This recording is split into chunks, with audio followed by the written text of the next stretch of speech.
చూసారా? అందరు భక్తులకు ఇదే క్వశ్చన్, మీకొకరికే కాదు, ప్రపంచంలో ఉన్న అన్ని రకాల భక్తులకు ఇదే క్వశ్చన్. అయితే భక్తులు ఏం ఎక్స్పెక్ట్ చేస్తారంటే జరగంగానే ఆయన కత్తెత్తుకొని వచ్చేసి వేసేయాలనుకుంటారు. But God doesn't work like that. ఆయన అలా పనిచేయడు.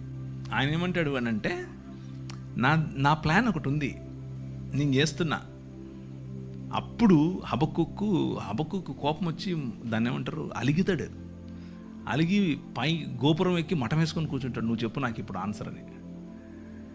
దానికి ప్రభు ఏం చెప్తున్నాడు అని అంటే, నువ్వు చూస్తుండు, నేను చేస్తున్నా, నేను ఒక నూతన కార్యం చేస్తున్నా, అది వస్తుంది, అది జరుగుతుంది, you just need to see it.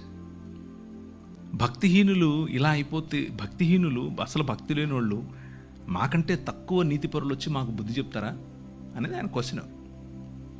దానికి దేవుడు ఇచ్చేటటువంటి ఆన్సర్ ఏంటి అని అంటే,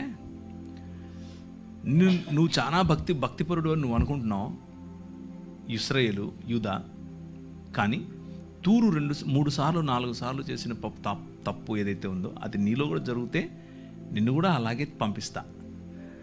దమిష్కు 3 సార్లు 4 సార్లు చేసిన తప్పు ఏదైతే ఉందో అది నీలో ఉంటే నిన్ను కూడా అదే చేస్తా. హోషేయ గ్రంథం అంతా ఇదే. సో చిరుతపులుల వల్ల ఎగిరేటటువంటి గుర్రాలు కలిగినటువంటి కల్దీయులను లేపి మీ మధ్యకు తీసుకొస్తా. ఆ కల్దీయులు మిమ్మల్ని చెరపట్టుకొని పోతారు.